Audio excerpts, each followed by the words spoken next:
네, 오늘은 사도행전 23장 1절과 로마서 13장 5절을 읽어보도록 하겠습니다. 바울이 공의회를 주목하여 이르되 여러분 형제들아 오늘까지 나는 범사의 양심을 따라 하나님을 섬겼노라 하거늘.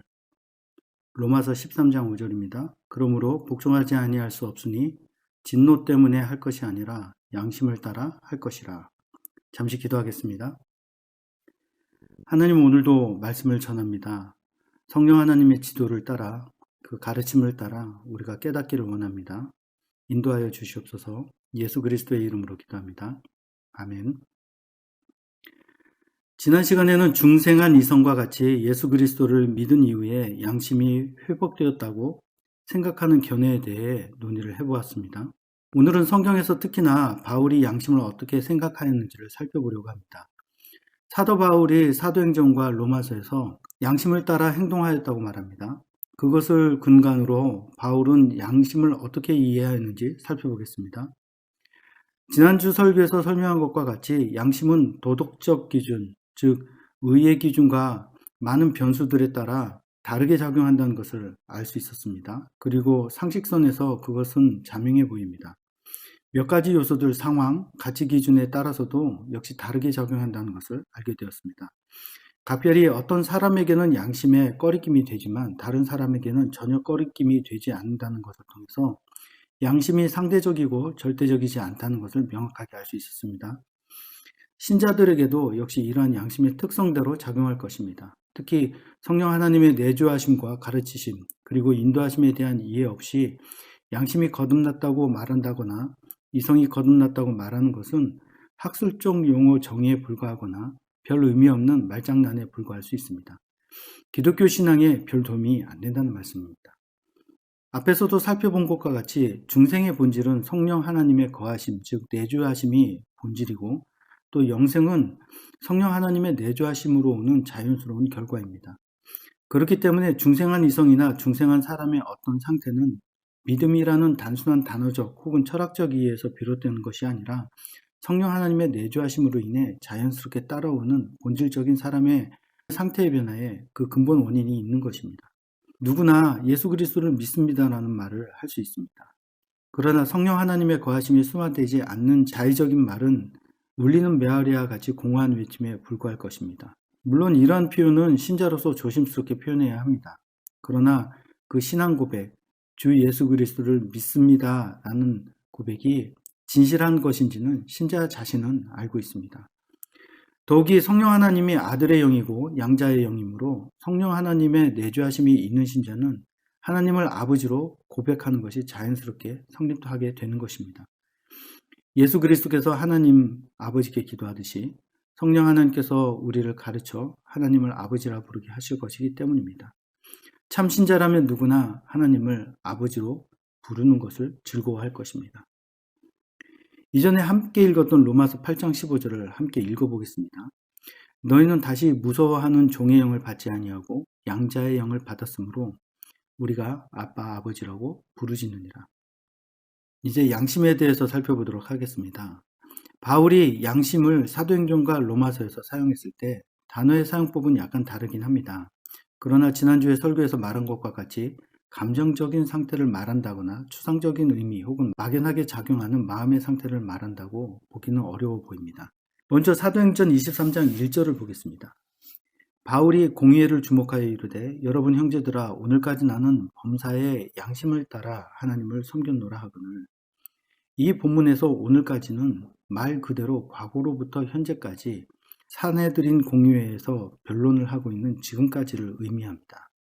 우리가 아는 것과 같이 바울이 되기 전에 하나님의 백성들을 잡아 죽이는데 앞장섰던 사울이었던 시기가 있었습니다. 그럼 이 오늘까지라는 단어의 의미가 예수 그리스도를 믿은 이후에 나머지 시간을 의미하는 것인가? 라는 질문을 해보아야 할 것입니다. 왜냐하면 바울은 22장에서 스데반을 죽이는 자리에 자신이 있었다고 말하고 있습니다. 그럼 이때는 제외하고 그 후로부터 지금까지 이해해야 하는 것인가? 라는 생각이 들기 때문입니다. 왜 바울은 자신이 범사의 양심을 따라 하나님을 섬겼다고 말하고 있는 것인가 생각해보면 명확하게 이해될 것이라 생각됩니다. 오늘 본문 23장 서두에 바울이 이렇게 범사의 양심을 따라 섬겼다고 말하는 이유는 지금 산헤드린 공회에서 자신을 신문하는 자들이 율법과는 상관도 없이 임의로 율법을 어기고 바울을 핍박하고 있기 때문이었습니다. 사도행전 23장 3절에는 바울이 이르되 회칠한다며 하나님이 너를 치시리로다.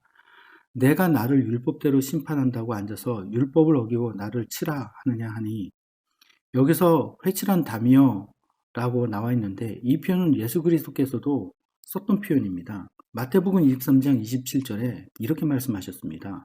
화했을진저 외식하는 서기관들과 바리새인들이여, 회칠한 무덤 같으니 겉은 아름답게 보이나 그 안은 죽은 사람의 뼈와 모든 더러운 것이 가득하도다. 예수님의 표현 그대로입니다. 겉으로는 깨끗하고 거룩하고 위엄이 있어 보이지만 실제로는 온갖 악의를 갖고 행동하고 있는 서기관과 바리새인들을 향해 지적한 말씀입니다.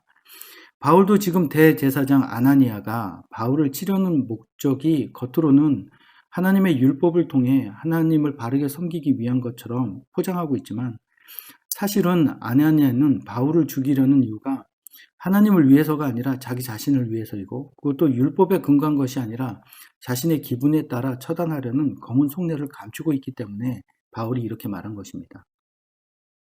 사도행전 22장 12절에도 아나니아라는 사람이 등장하는데요. 이때 아나니아는 헬라어로 하나니아스입니다. 다메섹에서 예수 그리스도를 만난 바울을 인도한 인물입니다. 지금은 바울을 죽이려고 하는 대제사장 아나니아를 얘기하는데요. 아나니아도 공교롭게 다메섹에서 만난 하나니아스와 같은 스펠링을 사용하고 있습니다. 하지만 전혀 다른 인물입니다. 지금부터는 아나니아를 하나니아스라고 그렇게 읽겠습니다. 다메섹에서 만난 하나니아스는 바울의 표현으로 경건한 신자입니다. 그러나 지금 바울을 신문하는 산헤드린 공회의 하나니아스는 바울이 직접 회칠한 담이라고 칭하는 대제사장입니다. 이런 것까지 살필 필요는 없을 것 같습니다만, 사실 바울은 율법으로도 그 수준이 안 된다고 지적하고 있는 것입니다. 한마디로 하나니아스 대제사장이 나는 그래도 양심이라도 있었지 너는 양심도 없다 라고 지적하고 있는 것입니다. 바울은 다메섹에서 예수 그리스도를 만나기 전에 하나님의 백성 스데반을 돌로 쳐 죽일 때 율법의 온당한 기준으로 양심에 꺼리낄 것이 없이 행동하였다는 것을 입증하고 있는 것입니다. 그 당시에 율법의 정확한 기준을 근거로 스데반을 죽이는 일에 동참했던 것입니다. 그러나 대제사장 하나니아스는 그러한 근거도 없이 바울을 죽이려고 하고 있는 것입니다. 우리가 지금 살피려는 것은 바울이 양심이라는 단어를 어떻게 사용하고 있는지를 살피려고 하는 것입니다. 바울의 타겟은 믿음으로 자신을 인도한 하나니아스가 아니라 율법을 앞세워 자신을 죽이려고 하는 대제사장 하나니아스에게 이렇게 말하고 있는 것입니다. 이렇게 보면 바울 역시 양심이라는 것이 지성적 인식력에 의해 작동한다는 것을 인식하고 있다는 것을 알 수 있습니다. 바울이 율법을 근거로 참담한 행동을 하는 그리스도인들을 죽일 의도를 가졌을 때 전혀 양심에 꺼리낌이 없었습니다. 오히려 이유야 어찌 되었던지 율법을 따라 스데반을 돌로 쳐 죽이는 사람들이 바르게 판단하고 있다고 생각했기 때문에 그들을 동료로서 그들을 자기 나름의 방법으로 도왔던 것입니다. 또 그들의 겉옷을 받아들고 돌로 치라고 독려했던 것입니다. 그러나 이제 율법을 따라 행하는 사람이 아닌 지금 다메섹에서 예수 그리스도를 만나고 시각이 바뀌어 그리스도인 하나니아스가 경건한 사람으로 보이고 있는 것입니다. 반면에 거룩한 모양을 가진 대제사장 하나니아스는 회칠한 무덤으로 보이는 것입니다. 이런 면에서 보면 바울에게 있어서 예수 그리스도에 대한 믿음이 생긴 이후에 대상에 대한 인식력이 현격하게 변했다는 것을 알 수 있습니다. 전에 좋게 보이던 것이 악하게 보이고 이전에 악하게 보이던 예수 그리스도 믿는 믿음이 선하게 보이는 것입니다. 또 그것을 위해 기꺼이 자기 모습을 내어주는데 주저함이 없다는 것을 알 수 있습니다. 양심으로 본다면 비록 잘못된 것이긴 하지만 예수 그리스도를 믿기 전에는 율법을 근거로 양심의 거리낌이 없이 행동하였습니다. 예수 그리스도를 믿은 이후에는 이제 믿음으로 양심의 거리낌이 없이 천부장이 채찍으로 쳐 죽이려는 상황에서도 담대함을 얻는 것입니다. 이렇게 사도행전 23장에서도 바울은 양심이라는 것의 작용이 옳다고 생각하는 판단을 근거로 작용한다는 것을 선명하게 인식하고 있었다는 것을 알 수 있습니다. 자, 이제 우리는 로마서로 넘어와 보겠습니다. 로마서에서 바울이 뭐라고 말했나 보겠습니다. 로마서 13장 5절을 읽어보면 그러므로 복종하지 아니할 수 없으니 진노 때문에 할 것이 아니라 양심을 따라 할 것이라. 그리스도인들이 어떤 행동을 하는 근거로 두려움에 의한 것이 아니라 자발적으로 자신의 양심을 따라 행하라고 말하고 있는 부분입니다. 4절에서 바울은 하나님의 사역자가 되어 악을 행하는 것에 대하여 하나님의 진노가 따른다 라고 말하면서 그러나 이 진노 때문이 아니라 양심을 따라 행하라고 말하고 있습니다. 바울의 말에 모순이 있는 것 같지 않습니까?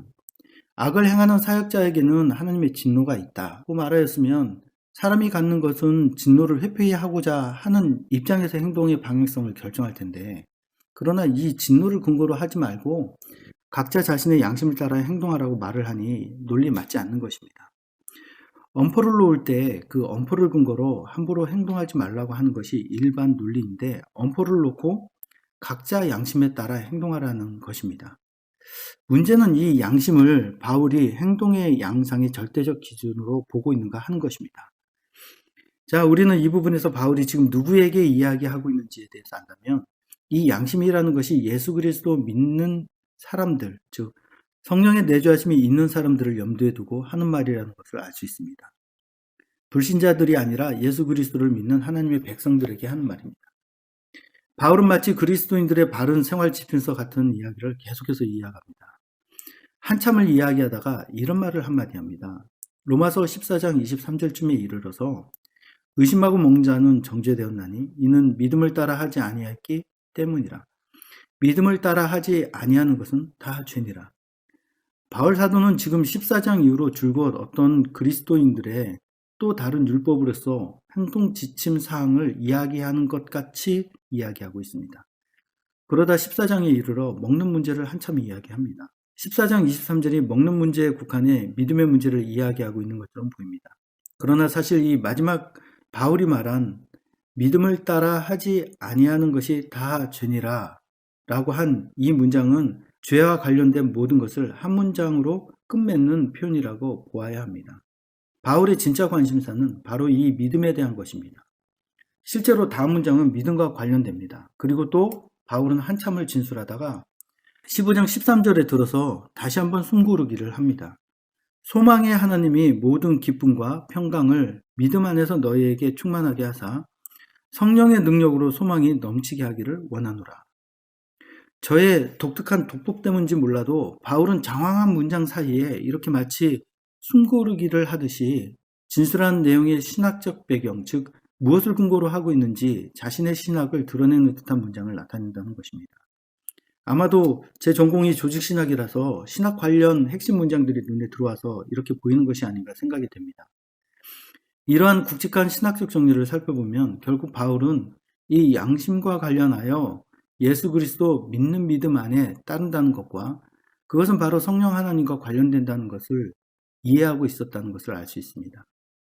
로마서에서도 믿음에 대한 어떤 절대적 가치 기준을 부여하는 것으로와 거듭난 양심 이런 식으로 이해하는 것이 아니라 믿음과 성령의 능력, 즉 지금까지 우리가 보아온 성령 하나님의 사역, 즉 가르치시고 인도하시고 보증하시고 내주하시는 성령 하나님과 관련된다는 것을 알 수 있습니다.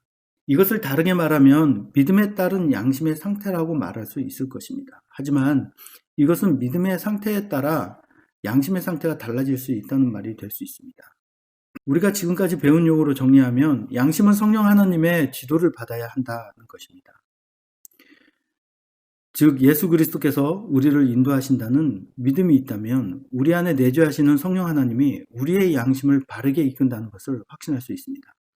자, 이제 우리는 앞에서 거론한 바울이 양심을 절대적 기준으로 제시하고 있는가에 대하여 정리해 보아야겠습니다. 다음 바울의 표현 몇 가지를 들어보면 아주 간단하게 정리될 것이라고 생각됩니다. 무엇보다 양심이 어떤 절대적 기준이 되지 못한다는 것을 증명하는 것은 양심 앞에 사용한 형용사를 통해서 알 수 있습니다.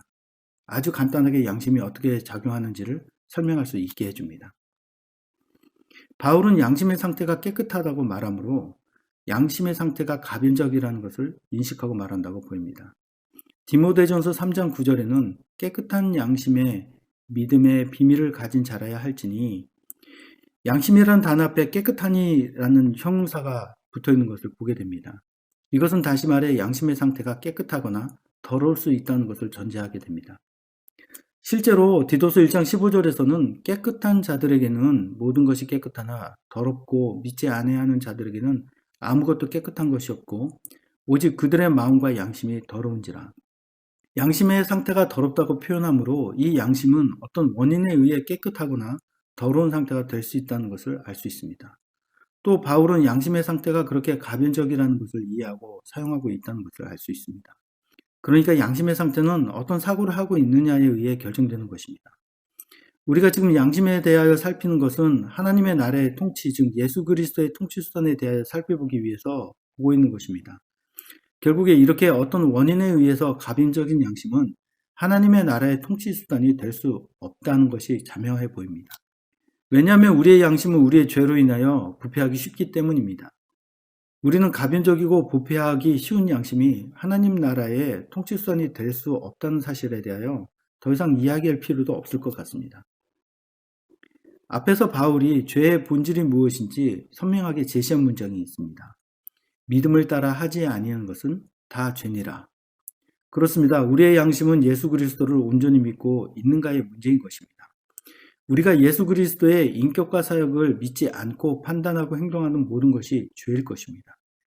이 예수 그리스도를 믿고 믿지 않고의 문제에 따라 하나님의 백성을 잡아 죽이면서도 전혀 양심의 꺼리낌이 없거나 혹은 복음에 대하여 핍박하는 무리에 대하여 복음을 전할 담력을 얻거나 둘 중에 하나의 양심의 상태가 나타날 것입니다.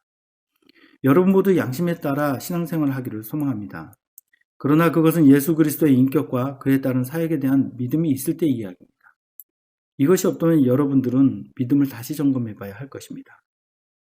예수 그리스도 믿는 믿음 외에 다른 어떤 수단은 없습니다. 적어도 기독교에서는 말이죠. 함께 기도하겠습니다. 하나님, 우리는 모두 하나님의 백성입니다. 허망하고 사변화된 우리의 신앙에서 이제는 벗어나게 하여 주시옵소서. 매 순간 매 상황에 예수 그리스도 당신께서 지도해 주시기를 소망합니다. 우리를 바른 길로 인도해 주시옵소서. 예수 그리스도의 이름으로 기도합니다. 아멘.